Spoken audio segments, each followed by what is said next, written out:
Hello everyone, welcome to विश्वास classes. ये हमारा सेशन 14th होगा फाइनेंशियल इंक्लूजन। इसमें हम लोग डिस्कस करेंगे। फर्स्ट पार्ट यहाँ पर होगा, सेकंड पार्ट इसका सेकंड वीडियो होगा जिसके अंदर प्रायोरिटी सेक्टर लैंडिंग को हम लोग अलग से डिस्कस करेंगे। ठीक है, ये हमारा पार्ट सी का सिलेबस है जिसका फोर्थ यूनिट है हमारे पास फाइनेंशियल इंक्लूजन। पिछले वीडियोस में हम लोगों ने फाइनेंशियल रिस्क मैनेजमेंट करा है, बेसिक ऑफ डेरिवेटिव्स करा है। पार्ट सी जो है इसका, ये हम लोग ब्रॉड ट्रेंड्स और लेटेस्ट डेवलपमेंट करंट अफेयर्स के साथ साथ करेंगे। तो ये मे बी ये वाला यहाँ पर, और पार्ट ए का जो एक मैंने इंडियन बैंकिंग सिस्टम के डेवलपमेंट्स का पार्ट है ना, लेटेस्ट ट्रेंड्स वाला, अपडेट्स वाला, ये दोनों चीजें हम लोग with the time somewhere in June या फिर अगस्त के आसपास करेंगे। ठीक है, ये हमारा सिलेबस होगा। इसमें फाइनेंशियल इंक्लूजन क्या होता है इसके बारे में जानेंगे, की कंपोनेंट्स के बारे में जानेंगे, गवर्नमेंट के इनिशिएटिव्स क्या क्या है, फिर national strategy on financial inclusion क्या बोलती है इसके बारे में सब कुछ जानेंगे, और जो आरबीआई ने एक फाइनेंशियल इंक्लूजन इंडेक्स दिया है उसके बारे में जानेंगे। ये सब हम लोग इस वीडियो में करेंगे। सेकंड पार्ट आएगा जिसमें हम लोग प्रायोरिटी सेक्टर लैंडिंग को डिटेल में अलग से पढ़ेंगे with respect to the circular जो अभी जनवरी 2026 में अपडेट होकर आया है। फाइनेंशियल इंक्लूजन की अगर हम लोग बात करें तो फाइनेंशियल इंक्लूजन क्या होता है? It is the process of ensuring access to affordable, timely and adequate financial product and services. जैसे सेविंग्स अकाउंट हो गया, क्रेडिट हो गया, इंश्योरेंस हो गया, पेंशन हो गया, पेमेंट सिस्टम्स हो गए, to all section of the society, specially the poor, vulnerable and excluded groups, in a fair and transparent manner.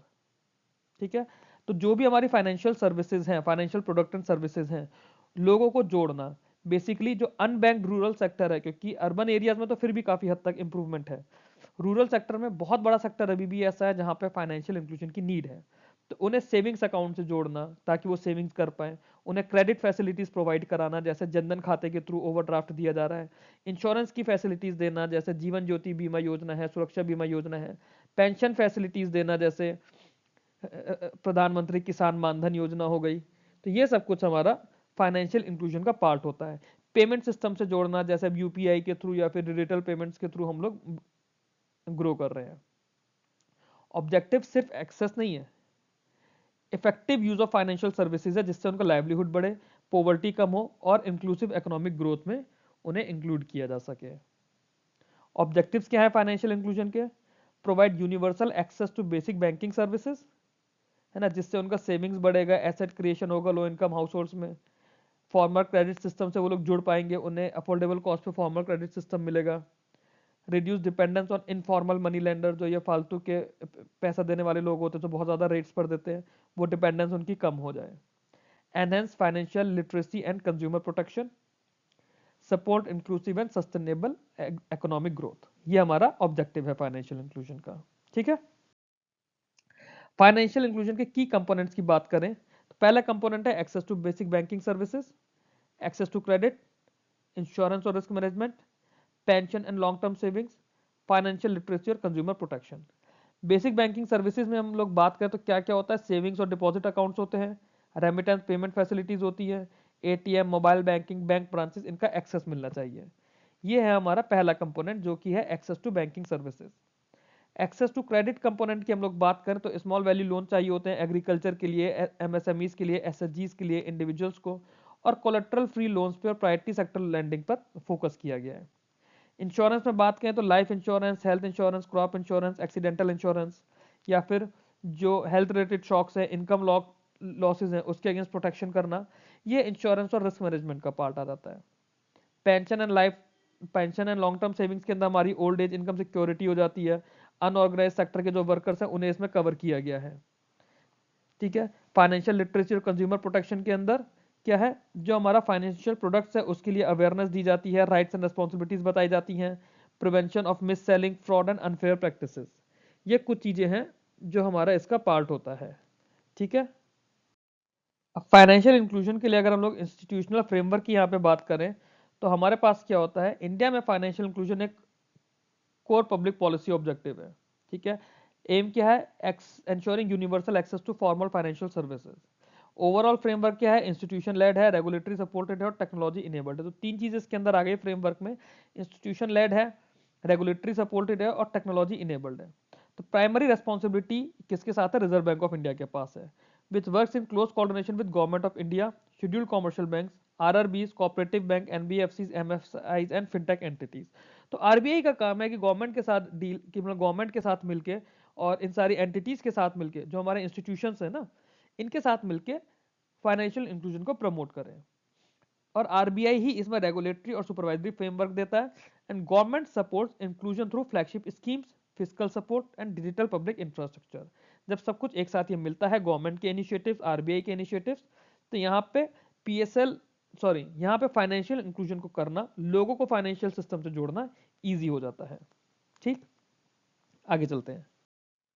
अब इसके बाद हमें इसमें देखना है कि मेजर इनिशिएटिव्स कौन कौन से हैं गवर्नमेंट के, है ना, क्या क्या हमारे इनिशिएटिव्स हैं, नॉट जस्ट गवर्नमेंट के बट ओवरऑल इंडिया में फाइनेंशियल इंक्लूजन के क्या क्या मेजर बेनिफिट्स हैं।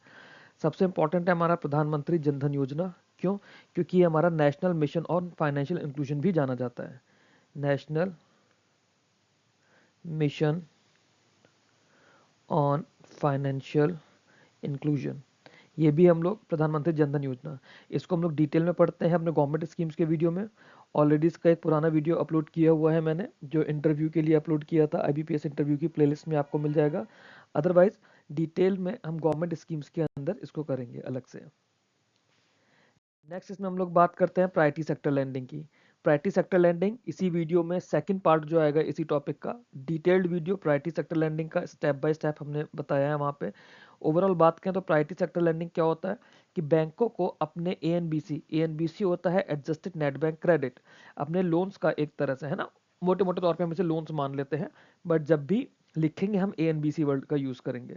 अपने लोन्स का पर्टिकुलर परसेंटेज प्रायोरिटी सेक्टर को डिफाइन किए हुए हैं, उन सेक्टर में लोन देना होता है। जैसे डोमेस्टिक कमर्शियल बैंक जो होते हैं उन्हें 40% करना होता है, रीजनल रूरल बैंक्स को, स्मॉल फाइनेंस बैंक्स को 75% और 60% रेस्पेक्टिवली करना होता है। फॉरेन बैंक्स जिनकी 20 या 20 से ज़्यादा ब्रांचेज है उन्हें भी 40% करना होता है, और जिनकी 20 ब्रांचेज से कम है उन्हें 40% करना होता है, बट उनके कोई सब टारगेट्स नहीं होते। क्या होता है, कैसे होता है, डिटेल में हम लोग इसको पीएसएल के वीडियो में देखेंगे। ओके, फिर हमारा बीसी करस्पॉन्डेंट मॉडल आता है, business correspondent model. Business correspondent model के अंदर क्या होता है, कई बार कुछ ऐसे एरियाज होते हैं जहां पे बैंकों की ब्रांचेस नहीं होती है, वहां पे बैंक्स बीसी मॉडल यूज करते हैं। बीसी मॉडल क्या करता है, जो लास्ट माइल डिलीवरी है बैंकिंग सर्विसेज की, बीसी मॉडल से इंश्योर होती है कि वहां तक पहुंचे, स्पेशली जो हमारे रूरल, रिमोट और जोग्राफिकली डिफिकल्ट एरियाज हैं, क्योंकि वहां पे ब्रांच ओपन नहीं हो पाती, तो एक बिजनेस करस्पॉन्डेंट अपॉइंट कर लिया जाता है। क्या बेनिफिट होता है इसका, डोर स्टेप डिलीवरी होती है बेसिक बैंकिंग सर्विसेज की, अकाउंट ओपनिंग, डिपॉजिट, विड्रॉल और रेमिटेंसेस, ये सर्विसेज इसमें दी जाती है। और जो बीसीज होते हैं इटसेल्फ, जो बिजनेस करस्पॉन्डेंट होंगे, जो पर्सन होंगे, वो इंटरफेस की तरह काम करते हैं between a bank and a customer. BC model से क्या बेनिफिट होता है, it has enabled low cost expansion of banking services without the need for physical branches. ठीक है, आगे चलते हैं। डिजिटल फाइनेंशियल इंक्लूजन है। डिजिटल फाइनेंशियल इंक्लूजन क्या है कि अब जैसे जैसे हमारा डिजिटल बैंकिंग की तरफ हम लोग बढ़ते जा रहे हैं, इतनी सारी चीज़ें आ गई हैं, जैसे यूपीआई आ गया, एईपीएस आ गया, Aadhaar enabled payment system, mobile banking हो गई, डिजिटल वॉलेट्स हो गए, डायरेक्ट बेनिफिशियरी ट्रांसफर वाले प्लेटफॉर्म्स हो गए, इतने सारे। तो ये सारे डिजिटल चैनल जितने भी हैं, इन सबसे ट्रांजेक्शन कॉस्ट कम हो गई है, ट्रांसपेरेंसी इंप्रूव हो गई है और रीच बढ़ गई है। आप पहले देखिए, अगर आप 10 साल पीछे जाएं, डिमोनेटाइजेशन से पहले के टाइम पे, तो कोई भी डिजिटली पेमेंट नहीं लेता, मतलब लोग लेते, बट जो छोटे वेंडर्स हैं, सब्जी वाले हैं, चाट वाले हैं, वो लोग शायद नहीं लेते, है ना, उन्हें आप बोलते हैं हम आपके अकाउंट में क्रेडिट कर दे भैया 10 रुपये सब्जी के, वो लोग नहीं मानेंगे। अब यूपीआई सर्विसेज आने की वजह से, डिजिटल वॉलेट्स आने की वजह से ये रीच बढ़ गई है। अब वो लोग भी डिजिटल बैंकिंग के थ्रू जुड़ते जा रहे हैं। बहुत सारी जगह आप देखेंगे पेटीएम हर जगह चलने लग गया है, फोन पे हर जगह चलने लग गया है। आप कैब भी बुक करेंगे उसको आप ऑनलाइन पेमेंट करते हैं, आप सब्जी खरीद रहे हैं, टिक्की गोलगप्पे चाट खा रहे हैं, वहाँ पे आप ऑनलाइन पेमेंट करते हैं, 10 रुपये का आप कुछ भी खरीद रहे हैं उसके लिए भी आप ऑनलाइन पेमेंट करने लग गए यूपीआई से या फिर वॉलेट से। तो ये हमारा डिजिटल फाइनेंशियल इंक्लूजन है कि कैसे कैसे बढ़ता गया है। डिटेल इसकी डिजिटल फाइनेंशियल इंक्लूजन की हम लोग जब डिस्क्रिप्टिव आंसर्स करेंगे इस टॉपिक के, वहाँ पे हम लोग इसको फर्दर इवेल्युएट करेंगे। ठीक है, थोड़ा बहुत हम लोगों ने इसके बारे में अपना डिजिटल बैंकिंग के अंदर भी समझा है, और फर्दर हम लोग इसे डिस्क्रिप्टिव आंसर के अंदर कवर करने की कोशिश करेंगे। नेक्स्ट हमारा self help groups SHG bank linkage होता है, ये मैंने नाबार्ड वाले वीडियो में ऑलरेडी कराया है। ठीक है, एसएचजी बैंक लिंकेज के अंदर क्या होता है, जो एसएचजी बैंक लिंकेज प्रोग्राम होता है, it focuses on a group based financial inclusion. ठीक है, वुमेन और रूरल हाउस होल्ड्स के लिए ग्रुप बेस्ड फाइनेंशियल इंक्लूजन पे फोकस करता है। की एट्रीब्यूट्स इसकी क्या है, कोलेटरल फ्री क्रेडिट मिलता है, सेविंग हैबिट्स इनकलकेट होने लगती है, प्रमोट होती है, और विमेंस की फाइनेंशियल ऑटोनॉमी स्ट्रेंथन होती है। जो सोशल एम्पावरमेंट या लाइवलीहुड सपोर्ट हुआ है रूरल इंडिया में विमेन के लिए, वहां पर self help groups, bank linkage programme ने बहुत ज़्यादा सपोर्ट किया है। ठीक है, ये सब चीज़ें डिस्क्रिप्टिव में अलग से की जाएंगी, क्योंकि यहाँ पे लेक्चर के अंदर इसकी डेप्थ डिफाइन नहीं हो सकती है। अपने आप में बहुत ज़्यादा इन डेप्थ टॉपिक है, अगर इसमें से डिस्क्रिप्टिव आना हो, ऑब्जेक्टिव के लिए जितना मैं बता रहा हूँ इतना आई थिंक सफिशिएंट है, बट डिस्क्रिप्टिव के लिए भी हम लोग करेंगे, तो अगर कुछ भी पार्ट हमारे मिसिंग है तो वो वहाँ पे कवर हो जाएंगे। फाइनेंशियल इंक्लूजन की इंपॉर्टेंस की बात अगर हम लोग करें, सबसे बड़ी इंपॉर्टेंस क्या है? पॉवर्टी रिडक्शन और इनकम स्टेबिलिटी। जब आप पैसा जोड़ते हैं, आप सेविंग्स करते हैं, आपको क्रेडिट फैसिलिटीज़ मिलती हैं, आपको इंश्योरेंस स्कीम्स मिलती हैं, तो आपकी इनकम स्टेबलाइज होती है, आपकी गरीबी मिटने लगती है। धीरे धीरे आप पैसा जोड़ते हैं, पैसा कंपाउंड होता है, छोटे छोटे क्रेडिट आपको मिलते हैं, आप कुछ भी नहीं कर रहे हो, आपके पास 10-20 हज़ार रुपये हो गए, आप कुछ भी छोटा सा काम शुरू कर सकते हो, है ना। आपका इंश्योरेंस है, आपको हेल्थ की वजह से आपको गरीबी में नहीं जाना पड़ेगा, मेडिकल ट्रीटमेंट में वो आपका इंश्योरेंस से कवर हो जाएगा। तो access to formal savings, credit and insurance enable household to manage income volatility, cope up with health और livelihood shocks, smooth consumption over time. इससे क्या होगा? This reduces dependence on informal money lenders and help break the cycle of chronic poverty.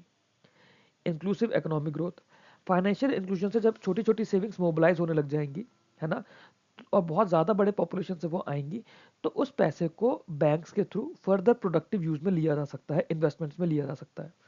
Wider access to affordable credit supports entrepreneurship, MSMEs, and self-employment, thereby enhancing productivity and generating inclusive growth. ठीक है, आगे चलते हैं। Financial stability भी आएगी। Broad and diversified depositor base improves the resilience of financial system. जितना ज़्यादा diversified depositor base होगा, जितना बड़ा डिपॉजिटर बेस होगा, फाइनेंशियल सिस्टम का रेजिलियंस उतना ही ज़्यादा बढ़ता चला जाएगा। क्यों? क्योंकि कंसंट्रेशन रिस्क इसमें अवॉइड होता है। Inclusion also strengthens monetary policy transmission and lowers systematic vulnerability arising from excessive reliance on narrow set of borrowers or investors. ठीक है, मतलब जो एक्सेसिव रिलायंस था कि कुछ ही लोगों का जो रिलायंस होता था कि कुछ ही लोगों पे बैंकिंग सिस्टम डिपेंडेंट था, वो चीज़ें खत्म हो जाती हैं। अभी मान लीजिए कोई छोटा सा बैंक है, ठीक है, हम एक लोकल एरिया बैंक की बात करते हैं किसी एक सिटी में, मान लेते हैं दिल्ली की बात करते हैं, दिल्ली में कोई एक बैंक है, उस बैंक के पास मान लेते हैं कि 1,000 करोड़ का डिपॉजिट है ना, वो सिर्फ दिल्ली दिल्ली में ऑपरेट करता है, 1,000 करोड़ का डिपॉजिट है। अब वो 1,000 करोड़ में से मान लो कि 500 करोड़ उसके टॉप 10 बोरोवर्स के ही हैं, बाकी छोटे छोटे बोरोवर्स के बचे हुए 500 करोड़ हैं। तो अगर वो टॉप 10 बोरोवर्स ने अपने अकाउंट बंद कर दिए, तो बैंक तो आधा खत्म हो जाएगा। तो ये कंसंट्रेशन रिस्क था कि उन कुछ लोगों के पास में बहुत ज़्यादा कंसंट्रेशन था बैंक के रिसोर्सेज का या फिर डिपॉजिट्स का। तो जब डाइवर्सिफाइड डिपॉजिटर बेस होता है, बड़ा डिपॉजिटर बेस होता है, तो ये कंसंट्रेशन रिस्क हमारा खत्म होता है, और जो डिपेंडेंस होती है इन नैरो सेट ऑफ बोरोवर्स पे, जैसे कि हमारे पास वो 10 बोरोवर्स थे, वो हमारी खत्म होने लगती है। पॉलिसी ट्रांसमिशन अच्छा हो जाता है, जैसे डायरेक्ट बेनिफिट ट्रांसफर हो रहा है, डिजिटल पेमेंट सिस्टम्स हो रहे हैं, है ना। इससे ये इंश्योर होता है कि एफिशिएंट और टाइमली और ट्रांसपेरेंट डिलीवरी है गवर्नमेंट वेलफेयर बेनिफिट्स की, जैसे पीएम किसान स्कीम की इंस्टॉलमेंट जाती है, सब्सिडीज जाती है। This reduces leakages, eliminates intermediaries, and improves the effectiveness of fiscal and social sector policies. Social and economic empowerment होता है. Financial inclusion enhances the participation of women, rural household, and marginalized groups in the formal economy.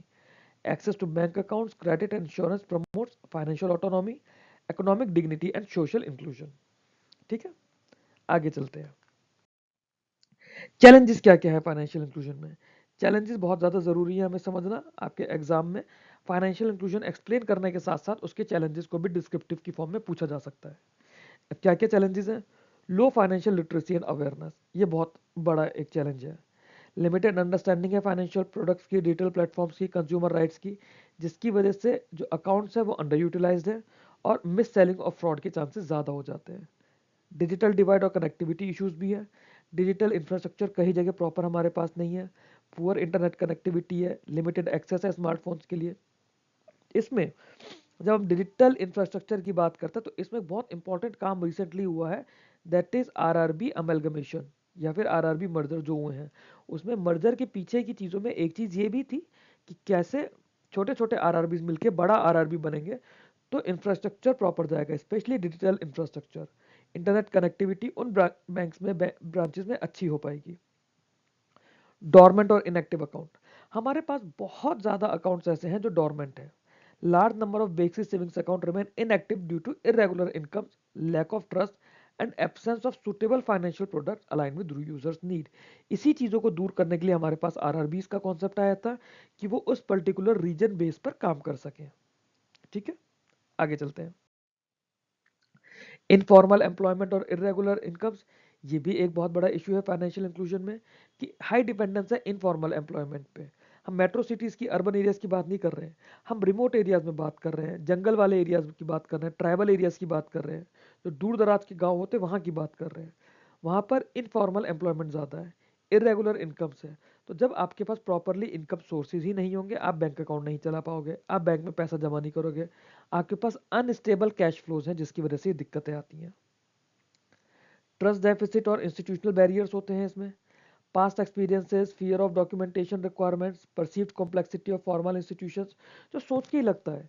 इन चीज़ों को दूर करने के लिए हम business correspondent model लेकर आए, हमारे पास पेमेंट बैंक्स आए, स्मॉल फाइनेंस बैंक्स आए, जो ऐसे बड़े बड़े बैंकों में या बड़े इंस्टीट्यूशन में जाने की दिक्कतें लोगों को लगती थी वो दूर हो पाए। ठीक है, आगे चलते हैं। वे फॉरवर्ड क्या है, फाइनेंशियल इंक्लूजन को स्ट्रेंथन कैसे करना है? Shift from access to usage and quality, strengthen financial literacy and consumer protection, leverage fintech while managing risk. जो चीज़ें एक्चुअली में हो रही हैं, जो हम लोग समझ रहे हैं कि फाइनेंशियल इंक्लूजन के लिए, मैं पीछे जैसे बताता आ रहा कि हमने क्या क्या करा। हम पेमेंट बैंक्स लेकर आए, फिनटेक कंपनीज लेकर आए, स्मॉल फाइनेंस बैंक्स लेकर आए, रूरल बैंक्स लेकर आए। इन सब का एम क्या था? मोर और लेस ये सब फाइनेंशियली इंक्लूड करने के लिए थे, वहाँ के लोगों को बैंकिंग सर्विसेज से, फाइनेंशियल सर्विसेज से जोड़ने का काम किया है इन सब ने। Improve last mile connectivity and service delivery, जो हमारा बीसी करस्पॉन्डेंट मॉडल के पीछे का एम था। Integrate financial inclusion with livelihood and skilling. ठीक है, ये हमारे पास वे फॉरवर्ड है कि फाइनेंशियल इंक्लूजन को कैसे और इम्प्रूव किया जा सकता है। बेसिक थ्योरी है इसके अंदर क्या क्या, ये तो आई बिलीव आप लोग खुद से पढ़ पाएंगे, इसमें कुछ ऐसा समझाने का नहीं था। आगे चलते हैं अब इसमें। अब यहाँ से दो चीज़ें हैं, दो चीज़ें बहुत इंपॉर्टेंट है। एक है national strategy on financial inclusion, और इसके बाद हम लोग पढ़ेंगे फाइनेंशियल इंक्लूजन इंडेक्स। ठीक है, national strategy on financial inclusion की अगर हम लोग बात करें, इंट्रोडक्शन एंड बैकग्राउंड इसका पढ़ते हैं। एनएसएफआई ये एक होलिस्टिक कोऑर्डिनेटेड नेशनल फ्रेमवर्क है। It aims at deepening and strengthening financial inclusion across India. ठीक है, it seeks to ensure that every individual and enterprise has access to affordable, appropriate and safe financial services. ठीक है, तो एनएसएफआई का main M क्या है कि हर इंडिविजुअल को, एंटरप्राइज को अफोर्डेबल, एप्रोप्रिएट और सेफ फाइनेंशियल सर्विसेज मिल पाए, और ये सर्विसेज सस्टेनेबल मैनर में यूज भी हो पाए। स्ट्रेटेजी को डिजाइन और कंट्रोल कौन करता है? Reserve bank of India. NSFI किसके अंडर आता है? Reserve bank of India. But RBI अकेला काम नहीं करता, गवर्नमेंट ऑफ इंडिया के साथ और बाकी फाइनेंशियल सेक्टर रेगुलेटर्स के साथ मिलकर आरबीआई ये काम करता है। आरबीआई एक एनएसएफआई कॉमन विजन और डायरेक्शन देता है that avoids fragmented and overlapping inclusion efforts. ठीक है, वरना पता चला आईआरडीआई भी कुछ करने की कोशिश कर रहा है, आरबीआई भी कुछ कर रहा है, गवर्नमेंट भी कुछ कर रहा है, लास्ट में आके सब हौच पौच हो गया। तो नहीं, एक एनएसएफआई बनाया गया, एक कॉमन स्ट्रेटेजी बनाई गई, जिसके डिजाइन और कंट्रोल करना, कोऑर्डिनेट करना आरबीआई का काम था, और आरबीआई इसके लिए गवर्नमेंट के साथ भी टाई अप रखता है, बाकी फाइनेंशियल सेक्टर रेगुलेटर्स के साथ भी डिस्कशन करके काम करता है। ठीक है, विजन और कोर ऑब्जेक्टिव क्या है? विजन है to enable universal, convenient and sustainable access to a wide range of financial services.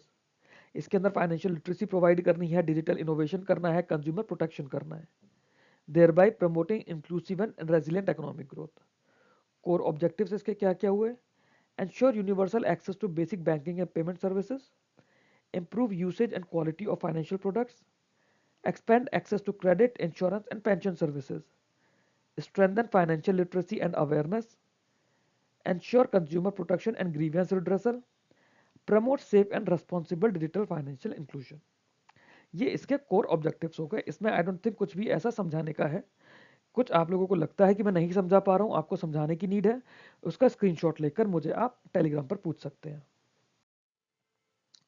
Time frame and evolution की बात करें तो सबसे पहले जो एनएसएफआई आया था वो 5 साल का आया था, 2019 से लेकर 24 तक।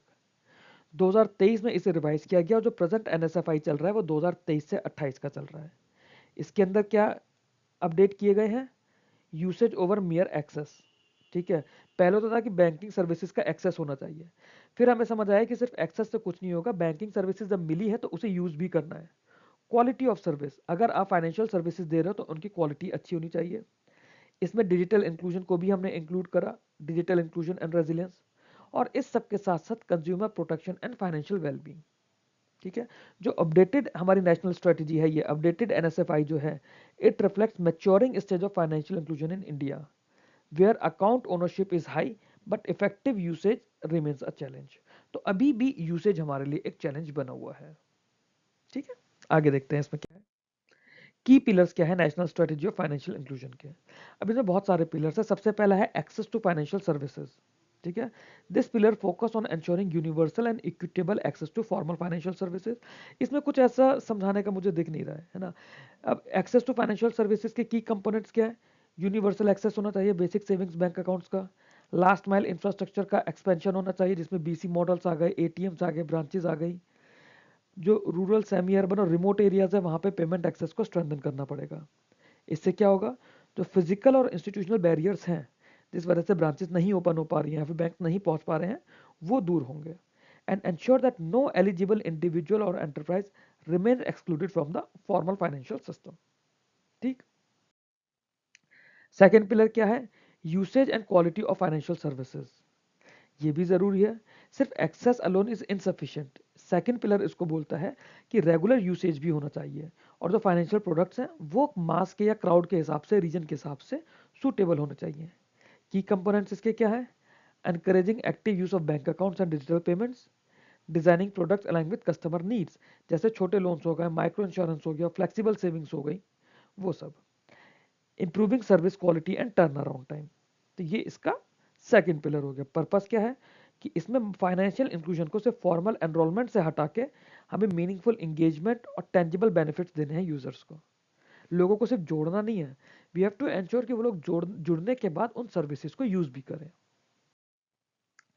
थर्ड पिलर है फाइनेंशियल लिटरेसी एंड एजुकेशन। बहुत ज़्यादा इंपॉर्टेंट पिलर है ये, क्योंकि हमारे पास इतने ज़्यादा फ्रॉड्स हो रहे हैं कि यूजर्स को फाइनेंशियल अवेयरनेस, फाइनेंशियल लिटरेसी देना ज़रूरी होता है। ठीक है, ये आप रीड कर लेंगे, इसमें कुछ ऐसा है नहीं। अगले पॉइंट पर चलते हैं, consumer protection and grievance redressal. जब आप सर्विसेज से डाल रहे हैं, कंज्यूमर के साथ इश्यूज भी होंगे, क्योंकि ये लोग पहली बार बैंकिंग सिस्टम से जुड़ेंगे या प्रॉपरली जुड़े नहीं है अभी तक, तो इनको कुछ ग्रीवियंसेस भी आएंगी, इनकी कंप्लेंट्स भी आएंगी। So this pillar focuses on fair treatment, transparency and trust in the financial system. ठीक है, pillar 4 focuses on fair treatment, transparency and trust in the financial system. की कंपोनेंट्स क्या है? Clear disclosures and fair business practices, robust grievances redressal mechanism, protection against misselling, fraud and cyber risk. ठीक है, purpose क्या होगा इसका? To build confidence and trust which is essential for sustained participation in formal finance. Clear है? कुछ इसमें ऐसा है नहीं अलग से जो कॉम्प्लिकेटेड हो या फिर जो बेसिक पढ़ के आप लोग समझ ना पाए। मैंने कोशिश करी है कि बहुत सिंपल से सिंपल लैंग्वेज में मैं ये सारा स्टडी मटेरियल अपलोड करने की कोशिश करूंगा आप लोगों के लिए। डिजिटल फाइनेंशियल इंक्लूजन और फिनटेक, ये फिफ्थ पिलर है। डिजिटल फाइनेंशियल इंक्लूजन और फिनटेक में जो हमारी यूपीआई सर्विसेज आ गई, एईपीएस आ गया, बायोमेट्रिक ऑथेंटिकेशन वाली सर्विसेज आ गई, है ना, ये सब हमारा डिजिटल फाइनेंशियल इंक्लूजन या फिनटेक कंपनीज हैं या वॉलेट्स आ गए। ठीक है, इसमें कुछ ऐसा अलग से नहीं है पढ़ने का, आप लोग इसे रीड कर सकते हैं। पॉज करके आप लोग एक बार रीड कर लीजिए, फिर हम आगे चलते हैं। अब इसके बाद है इंस्टीट्यूशनल फ्रेमवर्क क्या है। यहाँ पे हमने 5 पिलर्स पढ़े फाइनेंशियल इंक्लूजन के। अब इंस्टीट्यूशनल फ्रेमवर्क की बात करें तो लीड कोऑर्डिनेटर तो रिजर्व बैंक ऑफ इंडिया है, जो हम लोगों ने समझा। की स्टेक होल्डर्स में गवर्नमेंट ऑफ इंडिया है, बैंक्स एनबीएफसीज हैं, माइक्रो फाइनेंस इंस्टीट्यूशंस और कोऑपरेटिव इंस्टीट्यूशंस हैं, इंश्योरेंस और पेंशन रेगुलेटर्स हैं, बाकी फिनटेक एंटिटीज और स्टेट गवर्नमेंट है। ये सब इंस्टीट्यूशनल फ्रेमवर्क का पार्ट है। ठीक है, होल ऑफ सिस्टम अप्रोच इसमें चलती है with clearly defined roles, inter regulatory coordination and shared accountability. ये इसकी अप्रोच है। Okay, monitoring, evaluation and accountability, 6 point हम लोग इसके अंदर देखेंगे कि इसमें strong monitoring and evaluation framework की जरूरत पड़ती है। किस लिए पड़ती है? To ensure that financial inclusion outcomes are measurable, sustainable and impact oriented. जब मेजर कर पाएंगे तभी हम आगे की प्लानिंग कर पाएंगे, हम उसका परफॉर्मेंस समझ पाएंगे कि जो भी हम लोगों ने प्लान किया वो एक्चुअली में सही से डिलीवर हो रहा है, नहीं हो रहा है। मेजरेबल इंडिकेटर्स होंगे एक्सेस, यूसेज और क्वालिटी के, पीरियडिक रिव्यू ऑफ प्रोग्रेस होगा, डेटा ड्रिवन पॉलिसी रिफाइनमेंट होगा, फीडबैक मैकेनिज्म होगा। अब फाइनेंशियल इंक्लूजन मॉनिटर करने के लिए हम लोग एक चीज लेकर आए, उसका नाम है फाइनेंशियल इंक्लूजन इंडेक्स, वो हम अभी आगे पढ़ेंगे। सिग्निफिकेंस क्या है national strategy of financial inclusion का? Aligns fragmented initiatives under a single national framework. Focus जो है एक्सेस से हट के यूसेज और क्वालिटी पर शिफ्ट हुआ है। Integrates inclusion with digitalisation and consumer protection. तो फाइनेंशियल इंक्लूजन सिर्फ लोगों को जोड़ने तक और उनके यूसेज करने तक नहीं, उन्हें डिजिटल इकोनॉमी से कनेक्ट करना और कंज्यूमर्स को प्रोटेक्ट करना, वो भी इसका पार्ट बना। Supports inclusive growth, financial stability और efficient welfare delivery. Enhances resilience of household and small enterprises. ठीक है, अब नेक्स्ट टॉपिक पर चलते हैं। इसमें यह आता है हमारा फाइनेंशियल इंक्लूजन इंडेक्स। कौन बनाता है इसको? Reserve bank of India prepare करता है। What is financial inclusion index? ये एक कंपोजिट मल्टी डायमेंशनल इंडिकेटर है developed by RBI to quantify the extent of financial inclusion in India. जो अभी हम पीछे पढ़ रहे थे कि फाइनेंशियल इंक्लूजन की प्रोग्रेस को कैसे मॉनिटर किया जाएगा, तो वो फाइनेंशियल इंक्लूजन इंडेक्स के थ्रू होगा। It measures how deeply financial services have penetrated across the country, taking into account not just access but also usage and quality of services. Index की value 0 से लेकर 100 तक है। 0 का मतलब है कि कंप्लीट फाइनेंशियल एक्सक्लूजन है, और 100 का मतलब है कि इकोनॉमी में फुल फाइनेंशियल इंक्लूजन हमने अचीव कर लिया है। तो अब इसी के बीच में ये स्केल आता रहेगा। करंट अफेयर्स में हम देखेंगे जब भी स्केल रिलीज होगा कि क्या स्केल चल रहा है, क्या स्कोर आया है। स्कोर हम लोग करंट अफेयर के पार्ट में रखेंगे, उसको यहाँ डिस्कस नहीं करेंगे। अगर हम फाइनेंशियल इंक्लूजन इंडेक्स के पर्पस की बात करें तो पर्पस क्या हुआ जो भी हम लोगों ने समझा? To track and measure progress in the financial inclusion over time, to provide a comprehensive data-driven assessment of financial services outreach, to support policy formulation and evaluation by RBI, government and other financial regulators, to identify gaps in inclusion and assist in prioritizing interventions, to fulfill international reporting commitments such as G20 financial inclusion indicators। ठीक है, तो international reporting कौन सी है financial inclusion को लेके? G20 financial inclusion indicators हो गया। ठीक है, बाकी क्या पर्पस है? फाइनेंशियल इंक्लूजन को हमें मेजर करना है कि कितनी प्रोग्रेस हो रही है ना। उसके आउटकम्स हमारे पास आएंगे इंडेक्स के, जिसके हिसाब से हम लोगों को कब इंटरवेंशन करना है, कब पॉलिसी में किस तरह के चेंजेस करने हैं, कैसी पॉलिसी बनानी है, बाकी रेगुलेटर्स को किस तरह से काम करना है, उस सब का आइडिया एफआई इंडेक्स के थ्रू लगता है। ठीक है, आगे चलते हैं। डेवलपमेंट ऑफ पब्लिकेशन की बात करें तो सबसे पहला जो एफआई इंडेक्स लॉन्च हुआ था ये अगस्त 2021 में आया था। एनुअली पब्लिश होता है टिपिकली जुलाई में, और मार्च तक का डेटा इसके अंदर कवर किया जाता है। जैसे अब जब जुलाई 2026 में आएगा, ठीक है, तो जुलाई 2026 कौन सा फाइनेंशियल ईयर चल रहा होगा? 26-27। तो ये March for the preceding financial year, मतलब फाइनेंशियल ईयर 25-26 की मार्च कब आएगी? मार्च 31 2026। तो जुलाई 2026 में मार्च 2026 का डेटा आएगा। Index is constructed without any designated base year. ठीक है, ये एक चीज क्लियर करना कि इस इंडेक्स में कोई बेस ईयर डेजिग्नेटेड नहीं होता। मान लेते हैं आपके पास इस पे 4 लाइन का 5 लाइन का कोई एक सवाल आता है और उसमें एक पॉइंट दे दिया कि year 2021 is used as the base year, तो वही स्टेटमेंट आपका गलत हो जाएगा। Meaning it reflect the cumulative and evolving extent of inclusion over time rather than changes relative to a fixed base. ठीक है, क्यूमुलेटिव और इवॉल्विंग स्कोर आएगा आपका, कोई फिक्स के रेस्पेक्ट में नहीं आएगा। जैसे इन्फ्लेशन अभी हम लोग देखते हैं तो WPI CPI के फिक्स बेस ईयर्स होते हैं, उसके रेस्पेक्ट में आता है। एफआई इंडेक्स के अंदर ऐसा नहीं होगा। कंपोनेंट्स क्या क्या होते हैं इसमें? टोटल 97 इंडिकेटर्स ड्रॉ किए हैं मल्टीपल फाइनेंशियल सेक्टर से। सबसे पहला है इसके अंदर एक्सेस। एक्सेस का वेटेज इसमें 35% है। This dimension captures availability and reach of financial infra and services, जैसे number of bank branches, ATMs, banking services rural और अर्बन एरियाज में, फाइनेंशियल सर्विसेज के access point such as BC models के points हो गए, insurance और pension outlets की coverage कितनी है। ठीक है, ये पॉइंट क्या बताता है? एक्सेस हमें क्या बताता है? It reflect the ease of accessing financial services across geography and population segments. ठीक है, एक्सेस के अंदर हमें ये पता चलता है। नेक्स्ट आता है हमारे पास यूसेज। यूसेज हमारा 45% स्कोर लेकर आता है। ये डायमेंशन बताता है extent and intensity of utilisation of financial services. तो क्योंकि हम लोगों ने अब सिर्फ एनरोलमेंट या फिर सिर्फ एक्सेस से हटा के हम यूसेज की तरह शिफ्ट हुए हैं, तो आप देखिए स्कोर भी एक्सेस का सिर्फ 35% था और यूसेज को हमने 45% स्कोर दिया है। कि extent and intensity of utilisation of financial services की हम लोग बात कर रहे हैं। It includes volume of savings and credit usage, digital payment transaction, insurance and pension uptake, investment product usage. ठीक है, It captures how actively financial services are being used in daily economic and financial activities. Financial services को हम लोग कितना जल्दी या कितना actively use कर रहे हैं अपनी डेली लाइफ में या बाकी फाइनेंशियल एक्टिविटीज के अंदर. ठीक है. थर्ड आता है क्वालिटी, जिसकी वेटेज है 20%.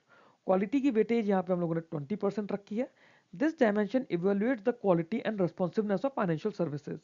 इसमें फाइनेंशियल लिटरेसी के भी लेवल्स आ जाएंगे, consumer protection and dispute resolution आ जाएगा, distributional equity in access and services आ जाएगा, और कंज्यूमर सेटिस्फैक्शन इंडिकेटर्स आ जाएंगे. ठीक.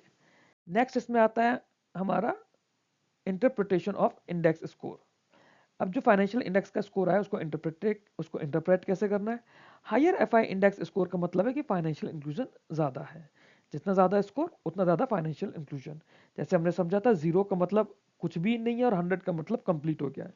मोर people and enterprise have access to and use financial services effectively.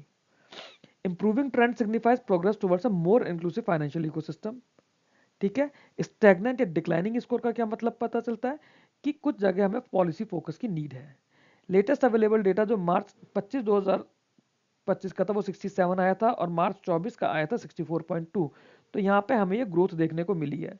अब जब दोबारा जुलाई में आएगा मार्च 26 का, उसमें हमें पता चलेगा कि 25 के रेस्पेक्टिवली 26 में हमारा फाइनेंशियल इंक्लूजन अच्छा हुआ है या बुरा हुआ है. ठीक है. आगे चलते हैं. सिग्निफिकेंस क्या है फाइनेंशियल इंक्लूजन इंडेक्स का. पॉलिसी गाइडलाइन बनाने में हेल्प करता है. कॉम्प्रिहेंसिव मेजरमेंट होता है इसके अंदर. सेक्टरल लिंकेजेस होती हैं. मॉनिटरिंग एंड इवैल्यूएशन इसमें इजी हो जाता है. तो ये था हमारे पास फाइनेंशियल इंक्लूजन का. नेक्स्ट वीडियो जब आएगा उसमें हम लोग प्रायोरिटी सेक्टर लैंडिंग की बात करेंगे. टिल देन ये मेरे सारे चैनल्स है बैंकिंग एग्जाम्स के, आरबीआई एग्जाम्स के. यहाँ पे आप मेरे को कनेक्ट कर सकते हैं. ये मेरा dedicated channel RBI grade B का है और ये मेरा ग्रुप है आरबीआई ग्रेड बी का, जिसमें सारे डिस्कशंस होते हैं. आप लोगों को कोई भी डाउट है आप इधर ग्रुप में ज्वाइन करके मेरे को आप क्वेश्चन भेज सकते हैं. चैनल के थ्रू आप क्वेश्चन अपना भेज सकते हैं. वीडियो में इटसेल्फ किसी पार्ट में आपको डाउट हो आप उसका स्क्रीनशॉट लेके मेरे साथ शेयर करके जो भी आपके डाउट्स है वो आप क्लैरिफाई कर सकते हैं. Till then keep learning and keep growing.